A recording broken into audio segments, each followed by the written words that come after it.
Good morning, class.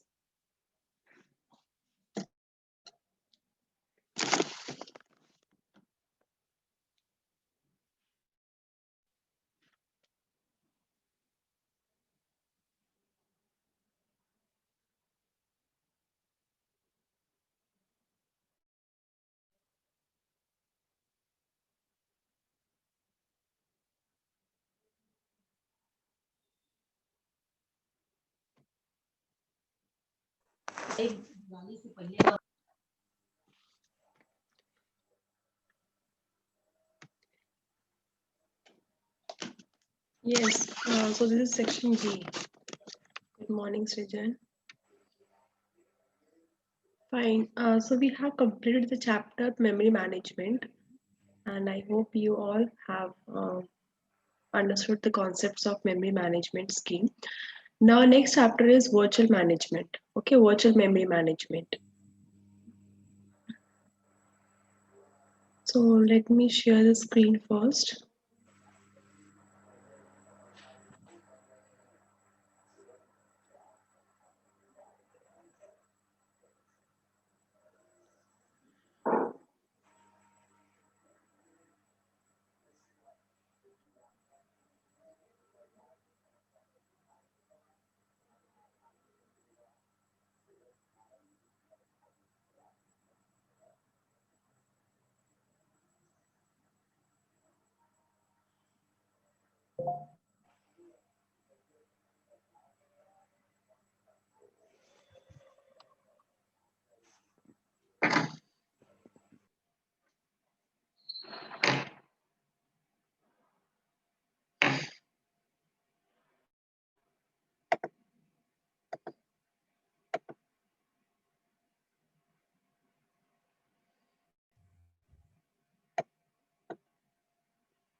Yes, can you see the PPT?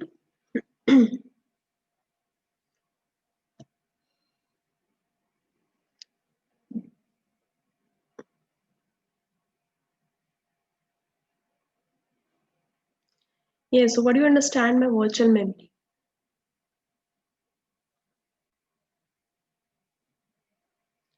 Anyone? This is 9th chapter of your syllabus, and in this chapter we will discuss about what is virtual memory, what is demand paging, what are different page replacement algorithms, and what it is, allocation of frames, like how we are allocating the frames, and thrashing. Fine. So first of all, first topic is virtual memory. So what do you understand by virtual memory? You all must have heard of this word, virtual memory.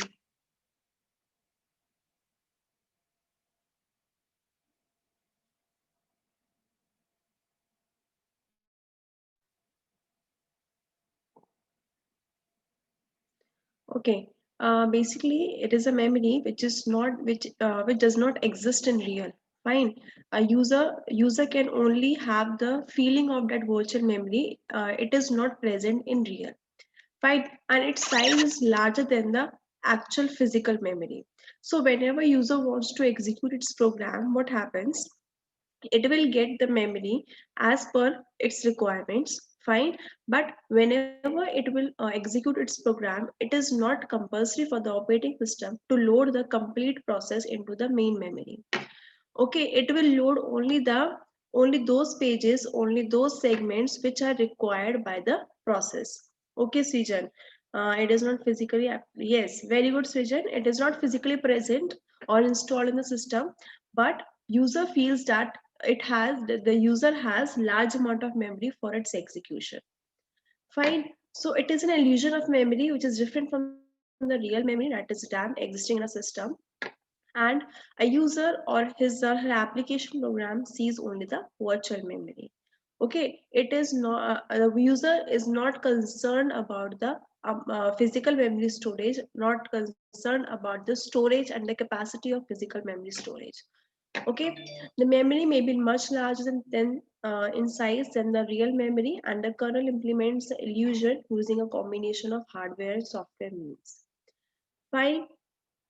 And when we use the virtual memory, then there will be the non-contiguous memory allocation. Okay, the memory allocation will not be done for the contiguous memory segments. Okay, it can be done non as a non-contiguous memory allocation. Okay, so what do you understand by non-contiguous memory allocation?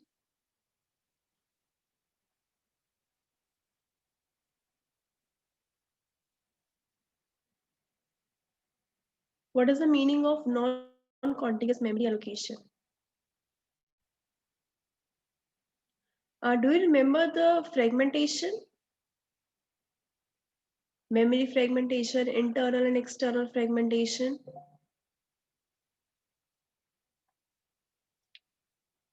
Okay, so when we're doing fragmentation, we had the problem of internal and external fragmentation. So in external fragmentation, what was happening? Anurag Goswami, not continue allocate memory. Yes, correct. Not the contiguous allocated memory. Fine. So what was happening in the external fragmentation? The memory amount which is requested by the process is actually present, but it is not contiguous. It is divided into sub parts, or it is divided into sub fragments. So it is not contiguous. So it was not able to allocate the segment the fragments to a particular program. Okay, because the fragments are not contiguous. That was the problem of the external fragmentation.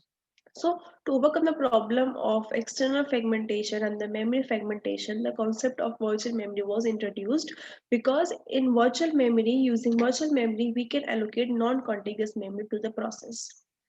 Okay, how? Because we are not loading the complete process at a time. We are loading only those pages which are required by the process. Suppose it is not compulsory for the process to need to make a need of all the pages. Fine. Suppose a process needs 10 pages for its execution. Okay. Wait, let me give an example.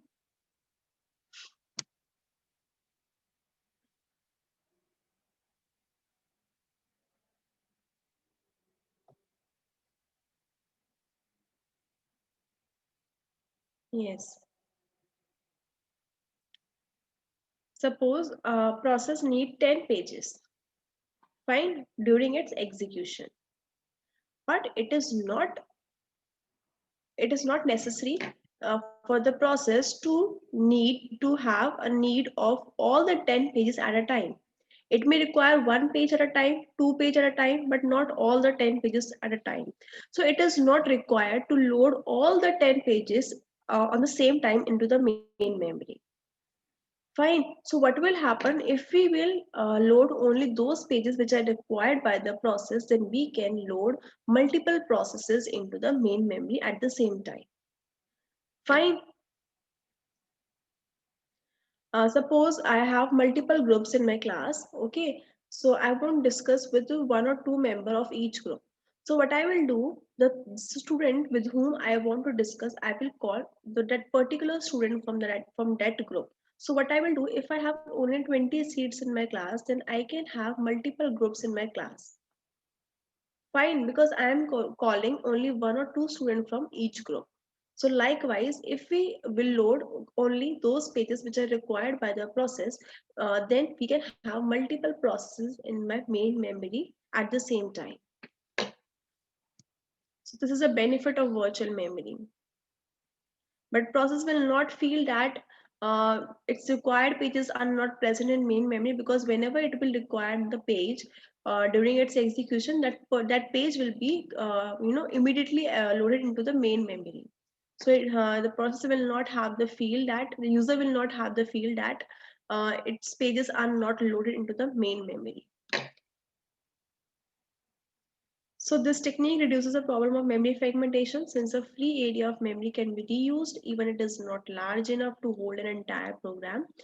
In the case of paging or segmentation or page segmentation, it is required that whole of the process must be in main memory, which is not the case in virtual memory. Fine.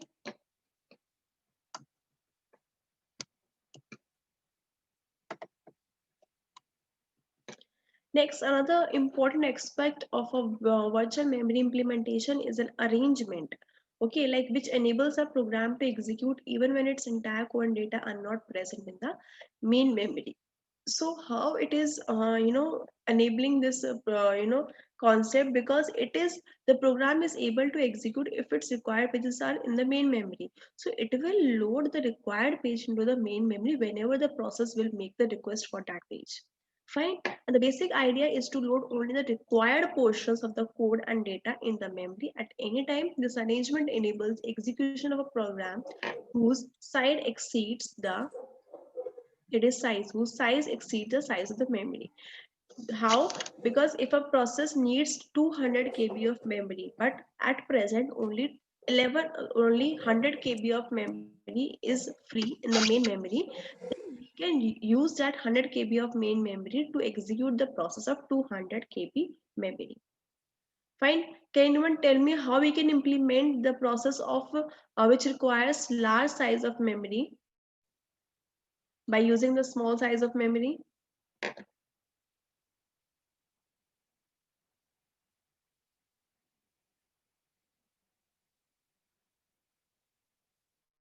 Yes, anyone? Srijan?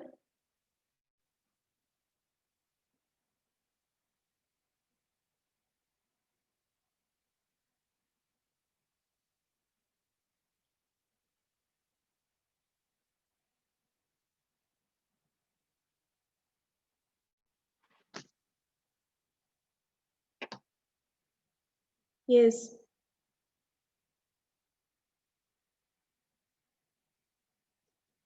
Just wait for a minute.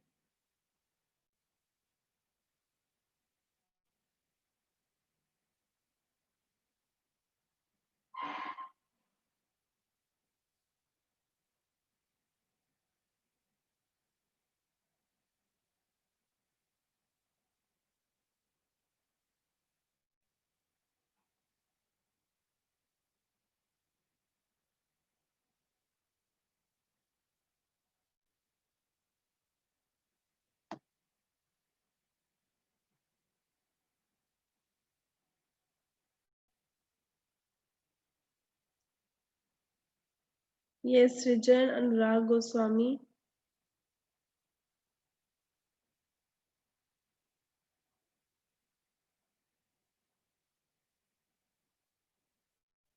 Fine.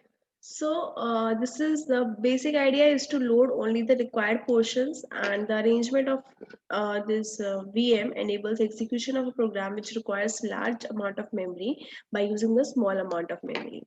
And the kernel uses this idea to reduce memory allocation to programs in general, that is even programs which can fit into memory are not loaded into the fully a second are not loaded fully into memory. This strategy increases the number of programs which can be accommodated in memory even further. This is explaining, I can explain this concept using the example which I had given just before, by the example of group. Okay, as I'm calling only few members of the group, then I can accommodate multiple groups in the classroom. Fine.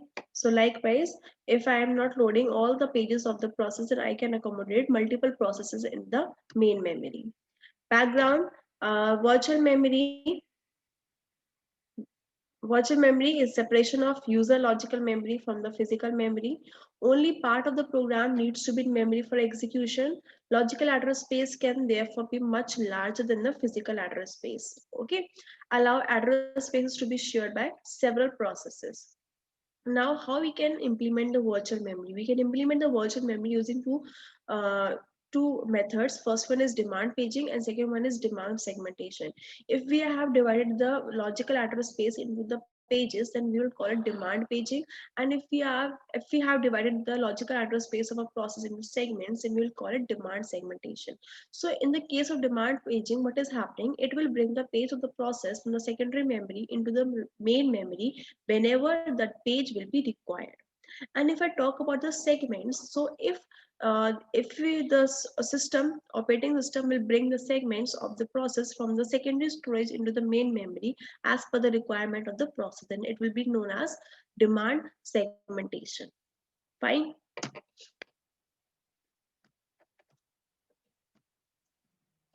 Yes, as you can see in the diagram, here is a virtual memory. Now you can see the size of virtual memory is larger than the physical memory. Now, if page 0, page 1, and page 2 are in the virtual memory, that means these pages are required by the process. That's why these pages are loaded into the logical address space of that process. Right? And this is a physical memory, which is actually small than this virtual memory, and this is a secondary storage. So whenever the page will be required by the process and the request will be made to the physical memory, then that page will be brought from the uh, secondary disk to the physical memory. Fine. So this is how virtual memory implementation can be done. Next is demand paging. Demand paging is to bring a page into memory only whenever it is needed. Okay. Less input output needed, as all the features of software is rarely used, that is bring into main memory. For example, exception handling. For example, you have read about the Java programming, and you must have about exception handling. Fine, error exception handling. So what you do, you always add the exception handling segment into your program, but it is not compulsory that you will require that segment of a program always. Okay, it will be required whenever your program will generate some error. Okay, then only that segment will be executed and that error will be handled by the exception handler. So, but if you will not implement this virtual memory concept, then what will happen? All the pages, all the segments will be loaded during its program execution. But if you'll use virtual memory concept, then the page will be loaded only whenever it will be required. Fine. So less memory needed, faster response, more users, and then it will produce high degree of multi-programming. Fine. Next is demand paging. Pages needed, reference to it. Whenever the page will be needed, then the reference will be made by the process. So during translation from logical to physical address translation, what will happen? First of all, the reference will be made. Okay, so reference will be checked whether it is valid or invalid. That means invalid का मतलब है कि आपके पास उस particular address को access करने का valid आपको मतलब you're not authorized to access a particular location of the memory. Fine, because for every page and for the every process, a base address and limit address is defined. So the process can access only the address which lies between the base and the limit. Fine, and if a user wants to access a location which is beyond the limit, then that means that that reference is invalid. Okay, so the process will be abort. So invalid reference, that means it will abort the process. Demanded page, but the process is not in the process address space. It is not the part of its address space. Fine. एक case हो सकता है कि आपका invalid reference है, लेकिन अगर आपका वैलिड रेफरेंस है तो फिर हम चेक करेंगे whether that page is present in memory or not. If the page is present in memory, then there will not be any problem, because that page can be accessed, that page can be used. But if that page is not in the memory, then it will generate the page fault. Okay, so by page fault, it signals the operating system that page is not in the memory, then the page will be brought into the memory from the disk. Fine. So demanded page, but the process is valid and is in the process address space, but not presently available in the primary memory. So it will generate a trap for the page fault, and due to this trap, common service code will execute and check whether it is due to invalid reference or due to not in memory. Fine. So then that page will be brought into the main memory. Therefore, it can be accessed by the process also. Fine. So suppose we want to bring a new page into the main memory, but there is no free space, no free frame in the in the memory. So how will it be possible to bring that page in the memory? Then what we will do, we will swap out a page which is already present in the memory to make space for the next page. Fine. So for that, we will use few page replacement algorithms. Fine. Just 1 minute.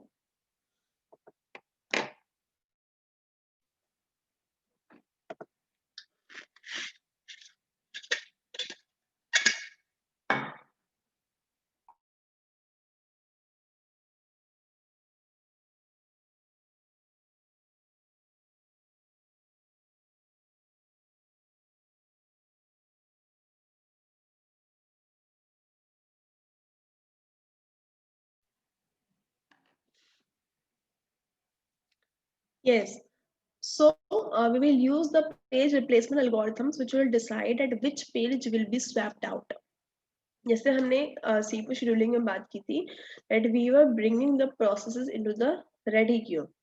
Fine. So suppose if some high priority process comes, then what will happen? We will have to remove one process from the ready queue, and uh, and I will swap that process from ready queue to secondary storage. Similarly, here also, if we have page, we want to bring some new page which is required by the process, and if there is no space in the memory to accommodate to that page, then we will have to swap out some page or one or two page to make space for the new page. So we will use page replacement algorithms to decide at which page will be swapped out.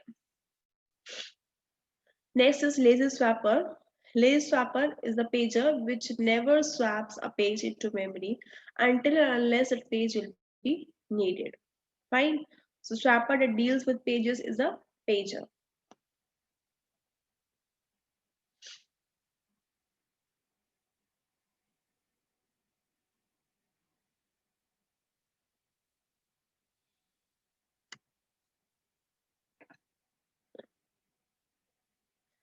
Hrithik बेटा ये आपको show नहीं हो रहा है क्या ये वाली स्लाइड?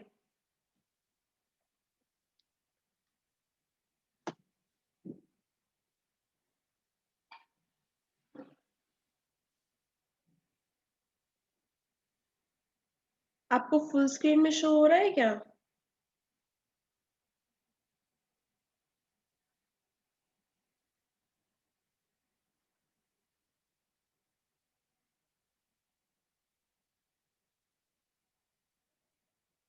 अब ठीक है?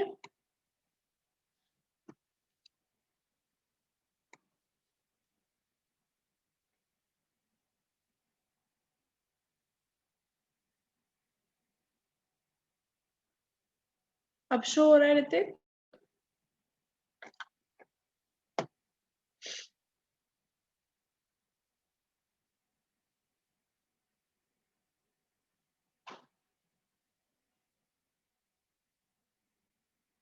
फाइन. तो ये डिमांड पेजिंग था, मैंने आप लोगों को कुछ एक्सप्लेन किया था.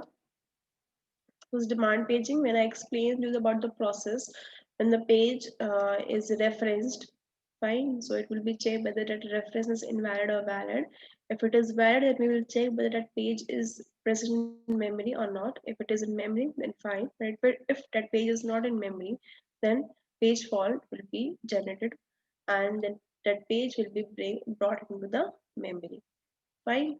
No free frame, then some page that already exists in the memory will be swapped out from the main memory so that we can accommodate the new page. Lazy swapper which never swaps a page into memory unless that page will be needed. Fine. Now this is transfer of a page to memory to contiguous disk space. This is a program A and this is program B. Okay, so we can swap out that program. Okay, अगर हम swap out करेंगे तो we will bring those pages from main memory to the secondary storage. So here are the pages of the program A, 4, 5, 6, 7. Now we are swapping in the pages that are required by the program B. So we are swapping in the pages 17, 18, and 19. Okay. So this is how the transfer of pages are done from main memory to contiguous disk space.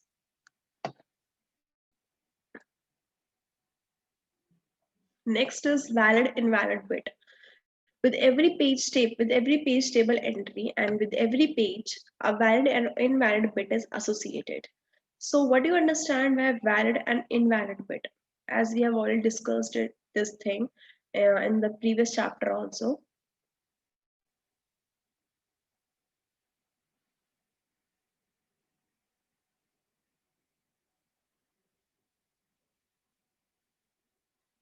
Yes, what is valid and invalid bit?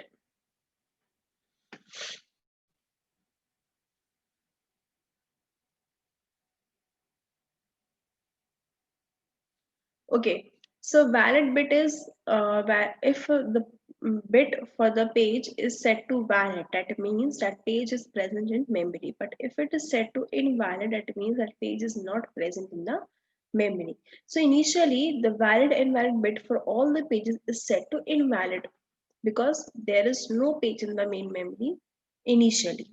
Fine. So whenever that page will be referenced, and then that page will be brought into the memory, and then its valid invalid bit will be set to valid. Fine. So during address translation, if valid invalid bit in page table entry is invalid, that means there will be page fault. Why? Because invalid signifies that that page is not present in the memory. That means there will be page fault. Now here is an example of page table snapshot. You can see here is a frame number and here is a valid invalid bit which shows that whether that page is present in memory or not. If it is V, that means that page is present in memory, and if it is invalid, that means that page is not present in the memory. Fine. So page table where some pages are not in the main memory. How it will be when some pages are not in the main memory and when some pages are present in the main memory. Now you can see here is a logical memory of that process. Here is page table and here is physical memory and here is executable.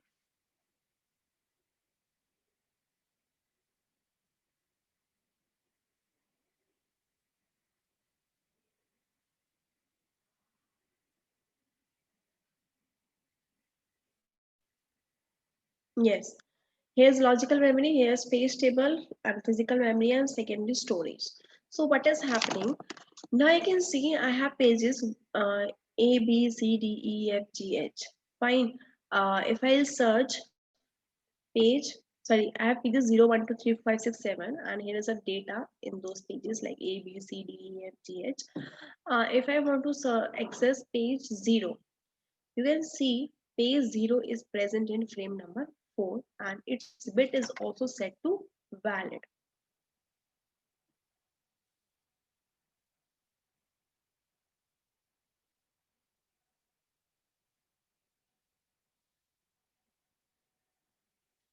Is all set to valid. Okay, now you can see in fourth frame data of 0, page number 0 is present. If we talk about page number 1, now you can see there is no frame number along with this page number 1 and its bit is also invalid. That means page number 1 is not present in the memory. Okay, so for whenever we will require this page number 1, we will have to bring that page into the memory. Similarly, second page is also present in frame number 6 and that's why its bit is also set to valid. Page number 3 is also present in is also not present in the memory, so that's why there is no frame number along with this page number and its bit is all set to invalid. Similarly, fourth page, fifth page is present in ninth frame, so that's why its bit is also valid, and sixth and seventh page are not present in the memory, that's why its bit is also invalid. Fine.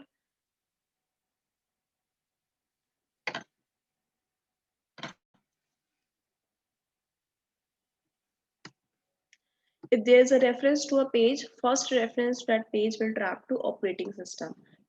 क्यों ऐसा हो रहा है? Because initially there is no page in the memory, so whenever there will be the first reference to any page, that first reference will track to the operating system. कैसे होगा? Suppose कीजिए I have a classroom. Fine. So I will call I will call group members one by one. So initially I have no group member in or no group member, no student in my class. So what will I do? Whenever I will need to talk to any student, I will have to call that student from the group. Fine. So the first reference to any student will track to the operating system. First reference to any student will for that I will have to call that student. So that will generate the page fault in case of paging. Fine. Operating system looks at another table to decide whether that reference is valid or invalid. If that reference is invalid, okay, then that process will be abort, and if it is valid reference but it is not in memory, then page fault will be generated and then after the operating system will service that page fault.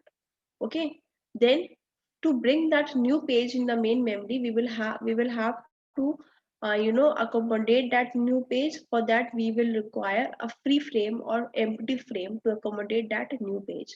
So if empty frame is present in the memory, then we can easily accommodate that new page. But if there is no empty frame present in the memory, then we will have to swap out one page from the frame, and then we will swap new page into the frame. And we will reset the tables. Why we will reset the tables? Because we will have to set update the entry of that page, that page is present in this frame and its bit is also valid, क्योंकि पहले वो invalid थी, लेकिन अब वो page आ गया है तो its bit will be valid. Fine. So set validation bit, restart the instruction that caused the page fault. Now we can restart the instruction which caused the page fault, because now we have the page which is required by the instruction. Now you can see the steps which are required in handling a page fault. First of all, here is the operating system, and here is the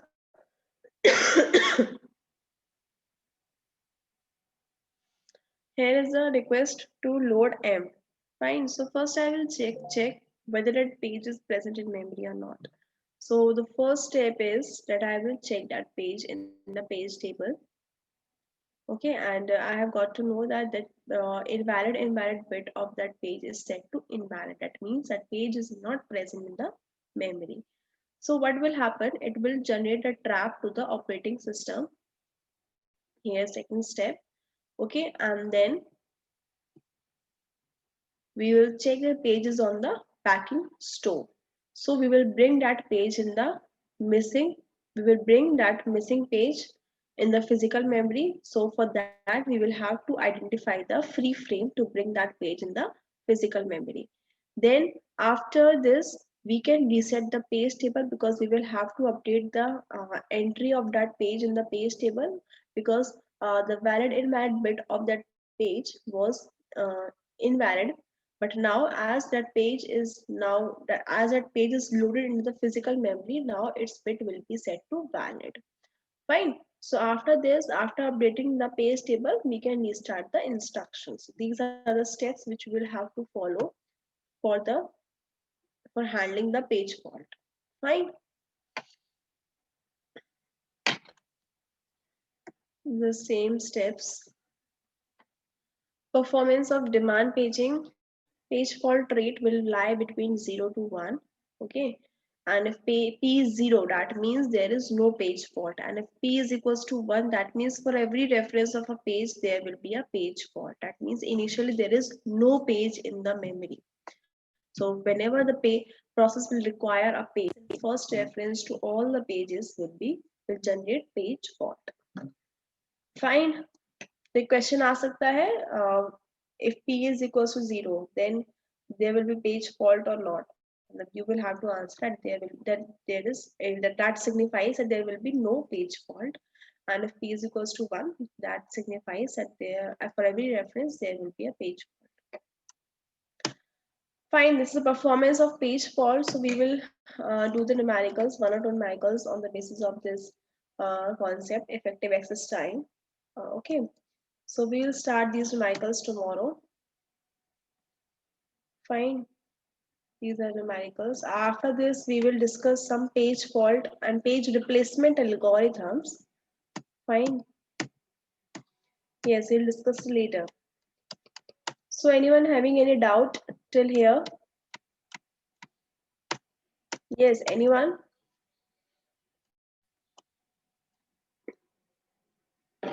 I'm giving you 2 minutes. If anyone is having any doubt in this, you can ask, otherwise you can leave.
Okay, so now I'm ending this meeting.